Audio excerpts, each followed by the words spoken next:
Guys, നമ്മൾ ഇന്ന് സംസാരിക്കാൻ പോകുന്നത് SLK ക്ലബ്ബുകളിലെ 6 ടീമുകളുണ്ടല്ലോ. അപ്പം ആ 6 ടീമിൻ്റെയും കോച്ചസിനെ പറ്റിയിട്ടാണ്. സോ ആ കോച്ചസിലേക്ക് കടക്കുന്നതിന് മുമ്പ് നമുക്ക് ഓരോ ക്ലബ്സിൻ്റെയും നെയിം, കാരണം ആദ്യം ഉണ്ടായിരുന്ന നെയിം അല്ല, പിന്നീട് അവർ ചേഞ്ചസ് ഒക്കെ വരുത്തിയിട്ടുണ്ട്.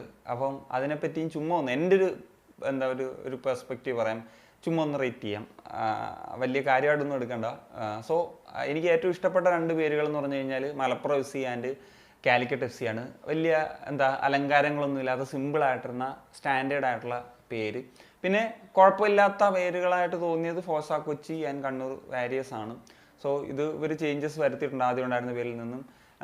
സോ അതിനേക്കാൾ ബെറ്റർ ആണെന്ന് തോന്നുന്നു. എങ്കിലും കുഴപ്പമില്ലാത്ത പേരുകളാണ്. പക്ഷേ എനിക്ക് അത്ര ഒരു ഇതായിട്ട് തോന്നാത്ത 2 പേരുകൾ Thiruvananthapuram Kombans and Thrissur magic FC ആണ്. ഒരു രസം തോന്നിയില്ല. ആദ്യം നമുക്ക് മലപ്പുറം FC യുടെ പരിശീലകൻ ആരാണെന്ന് നോക്കാം. ഇന്ത്യൻ ഫുട്ബോൾ ആരാധകർക്കൊക്കെ സുപരിചിതമായിട്ടുള്ളൊരു പേരാണ് ജോൺ ഗ്രിഗറി. അദ്ദേഹം ISL പരിശീലകനായിട്ടുണ്ടായിരുന്നു. ഇംഗ്ലീഷ് കോച്ചാണ്. 70 വയസ്സ് ആയി കഴിഞ്ഞു ഇപ്പോൾ അദ്ദേഹത്തിന്. അദ്ദേഹം ISL ചെന്നൈയിൻ FC ആണ് പരിശീലിപ്പിച്ചിട്ടുള്ളത്. 3 സീസണിൽ അദ്ദേഹം ഭാഗമായിട്ടുണ്ട്. അതിൽ ആദ്യത്തെ വർഷം തന്നെ ISL ട്രോഫി സ്വന്തമാക്കാൻ സാധിച്ചിരുന്നു. അതുപോലെ സൂപ്പർ കപ്പ് ഫൈനലിൽ ഒരു വട്ടം എത്തിയിട്ടുണ്ടെന്നാണ് ഓർമ്മ. അതുപോലെ 3ാമത്തെ സീസണിൽ ഇടയ്ക്ക് വെച്ചിട്ടാണ് അദ്ദേഹം പോകുന്ന ഒരു സാഹചര്യങ്ങളൊക്കെ വരുന്നത്. പിന്നീട് 2019 സംഭവിക്കുന്നത്. അതിനുശേഷം അങ്ങനെ അദ്ദേഹം ഒരു ക്ലബ്സിലും വർക്ക് ചെയ്തിട്ടില്ല. പിന്നെ അദ്ദേഹത്തിൻ്റെ കരിയർ നോക്കുമ്പോൾ ആസ്റ്റൺ വില്ലയുടെ പരിശീലനമായിട്ട് പ്രവർത്തിച്ചിട്ടുണ്ട്. അതുപോലെ ക്യൂംബാക്ക് റേഞ്ചേഴ്സിൽ പ്രവർത്തിച്ചിട്ടുണ്ട്. ഡെർബി കൗണ്ടി പോലത്തെയൊക്കെ ടീമിൽ അദ്ദേഹം ഒരു പരിശീലകനായിട്ട് പ്രവർത്തിച്ചിട്ടുണ്ട്. അങ്ങനെ ഒരു വലിയ കോച്ചിങ് എക്സ്പീരിയൻസ് ഉള്ളൊരു പരിശീലകൻ തന്നെയാണ് ജോൺ ഗ്രിഗറി. കാലിക്കറ്റ് FC യുടെ പരിശീലകൻ ഇയാൻ ആൻഡ്രൂ ഗില്ലൻ എന്ന് പറഞ്ഞിട്ടുള്ള ഇംഗ്ലീഷ് പരിശീലകൻ തന്നെയാണ്. 59 വയസ്സുകാരനായിട്ടുള്ള ഒരു പരിശീലകനാണ്.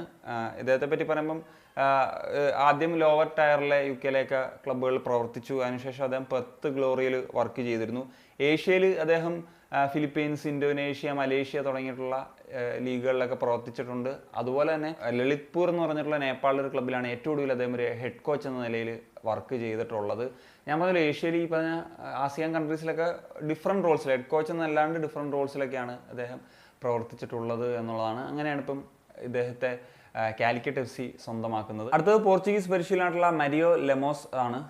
സോ ഞാൻ പറഞ്ഞല്ലോ, ഈ കൊച്ചി ടീമിന് ഫോസ കൊച്ചി എന്ന് പറയുന്നൊരു പേര്, അതൊരു ഫോർസ എന്ന് പറഞ്ഞൊരു പോർച്ചുഗീസ് വേർഡാണ്. അപ്പം അത് അന്വർത്ഥമാക്കാനാണ് ഒരു പോർച്ചുഗലിൽ നിന്നുള്ളൊരു പരിശീലകനെ കൊണ്ടുവരുന്നത് എന്നുള്ളത് നമ്മൾ ചിന്തിക്കേണ്ടിയിരിക്കുന്നു. ഞാൻ ചുമ്മാ പറഞ്ഞാണ്. എന്താണെങ്കിലും ഇദ്ദേഹത്തെ പറ്റി പറയുന്ന സമയത്ത് വളരെ യങ്ങായിട്ടുള്ള പരിശീലനമാണ്. 38 വയസ്സേ ഉള്ളൂ. SLKയിലെ തന്നെ ഏറ്റവും യങ്ങായിട്ടുള്ളൊരു പരിശീലകൻ തന്നെയാണ് ഇദ്ദേഹം. പോർച്ചുഗലിൽ തന്നെ ലോവർ ലെവലിൽ ഒക്കെ കരിയർ തുടങ്ങിയതിന് ശേഷം പിന്നീട് അദ്ദേഹം ഏഷ്യയിൽ പ്രവർത്തിച്ചു തുടങ്ങുകയാണ്. ഇപ്പോൾ തായ്ലൻഡിൽ ആദ്യം അസിസ്റ്റൻ്റായിട്ടൊക്കെ വർക്ക് ചെയ്തിരുന്നു. പിന്നീട് അദ്ദേഹം ബംഗ്ലാദേശിലൊക്കെ എത്തി. ബംഗ്ലാദേശിലേക്ക് വരുമ്പോഴത്തേക്കും ആദ്യം ബംഗ്ലാദേശ് ടീമിൻ്റെ ഫിറ്റ്നസ് കോച്ച്, അസിസ്റ്റൻറ്റ് കോച്ച് എന്ന ലെവലിലേക്കാണ് വർക്ക് ചെയ്തത്, നാഷണൽ ടീമിൽ തന്നെ. അതിനുശേഷം ധാക്ക അബഹാനി എന്ന് പറഞ്ഞിട്ടുള്ള ബംഗ്ലാദേശിലെ ക്ലബ്ബിൽ ഏതാണ്ട് 2018 മുതൽ 2023 വരെ പ്രവർത്തിച്ചിരുന്നു. സോ ബംഗ്ലാദേശിലെ ആ ഒരു ക്ലബിനെ AFC കപ്പിൻ്റെ സൗത്ത് സോണിലെ ചാമ്പ്യൻസ് ഒക്കെ ആക്കാൻ ഇദ്ദേഹത്തിന് സാധിച്ചിട്ടുണ്ട്. ഇദ്ദേഹം മാത്രമാണ് ആ ഒരു അച്ചീവ്മെൻറ്റ് ബംഗ്ലാദേശ് ക്ലബിനെ കൊണ്ട് നേടിയിട്ടുള്ളത് എന്നുള്ളതും പ്രധാനപ്പെട്ടൊരു കാര്യം തന്നെയാണ്. പിന്നെ ഈ ധാക്ക ബഹാനിയായിട്ട് ബംഗ്ലാദേശിലെ ചില ഡൊമസ്റ്റിക് ട്രോഫീസൊക്കെ സ്വന്തമാക്കിയിട്ടുണ്ട് എന്നുള്ളതാണ്. പിന്നെ ബംഗ്ലാദേശ് സീനിയർ ടീമിൻ്റെ ഒരു ഇൻ്ററിം പരിശീലന എന്ന നിലയിലും അദ്ദേഹം പ്രവർത്തിച്ചിട്ടുണ്ട്. അവിടെ നിന്നാണ് ഇപ്പോൾ ഫോസ കൊച്ചി ഇദ്ദേഹത്തെ സ്വന്തമാക്കുന്നത്. അടുത്തത് ജിയോവാനി സ്കാനു എന്ന് പറഞ്ഞിട്ടുള്ള തൃശ്ശൂർ മാജിക് FC യുടെ പരിശീലകനാണ്. ഇദ്ദേഹം പേര് കേട്ടാൽ തന്നെ അറിയാലോ, ഒരു ഇറ്റാലിയൻ പരിശീലകനാണ്. 49കാരനായിട്ടുള്ള ഇദ്ദേഹം ഇറ്റലിയിൽ നിന്ന് തന്നെയാണ് അദ്ദേഹത്തിൻ്റെ ഒരു കരിയർ തുടങ്ങുന്നത്. പിന്നീട് പല രാജ്യങ്ങളിൽ, ഇപ്പോൾ Lithuania, Brazil, Nigeria, Hungary, Moldova, ഒടുവിൽ ടാൻസാനിയയിലും വർക്ക് ചെയ്തിട്ടുണ്ട്. ടാൻസാനിയയിൽ ആണ് പറഞ്ഞാൽ ഏറ്റവും അവസാനമായിട്ട് അദ്ദേഹം റീസെൻ്റ്ലി ഒരു കോച്ച് എന്ന നിലയിൽ പ്രവർത്തിച്ചിട്ടുള്ളത്. കിളിമാനി FC, കിളിമാനൂർ അല്ല, കിളിമാനി FC അങ്ങനെയാണെന്ന് തോന്നുന്നു പ്രൊണൗൺസിയേഷൻ. സോ ആ ഒരു ക്ലബ്ബിലാണ് അദ്ദേഹം ഒരു ഹെഡ് കോച്ച് എന്ന നിലയിൽ പ്രവർത്തിച്ചത്. അവിടെ നിന്നാണ് ഈ ഒരു തൃശ്ശൂർ മാജിക് FC ഇദ്ദേഹത്തെ ഒരു ഹെഡ് കോച്ചായിട്ട് കൊണ്ടുവരുന്നത്. കണ്ണൂർ വാരിയേഴ്സിൻ്റെ പരിശീലകൻ മാനുവൽ സാഞ്ചസ് മുരിയാസ് എന്ന് പറഞ്ഞിട്ടുള്ള ഒരു സ്പാനിഷ് പരിശീലകനാണ്.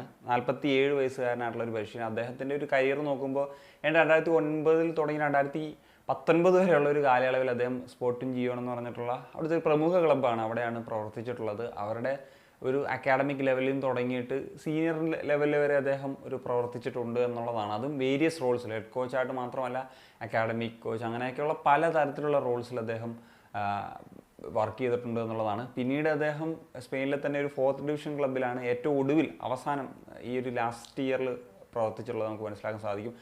റിയൽ അവിയേഴ്സ് എന്ന് പറഞ്ഞിട്ടുള്ള ഒരു ക്ലബ്ബിലായിരുന്നു. ഇതിലൊരു ബ്രസീലിയൻ പരിശീലകൻ എവിടെയെന്നുള്ളൊരു ചോദ്യമുണ്ട്.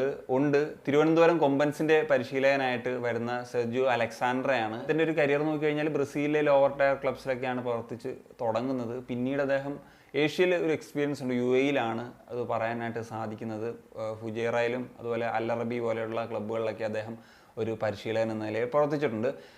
So that's it. അപ്പോൾ ഇതൊക്കെയാണ് SLK കോച്ചസ്, 6 ക്ലബ്ബുകളുടെ കോച്ചസ്. അപ്പോൾ നിങ്ങളുടേതായിട്ടുള്ള ഒപ്പീനിയൻസ് ഉറപ്പായിട്ടൊന്ന് കമ്പോസിൽ എഴുതാൻ പറ്റുമോ? കാണിക്കാൻ സനിയ.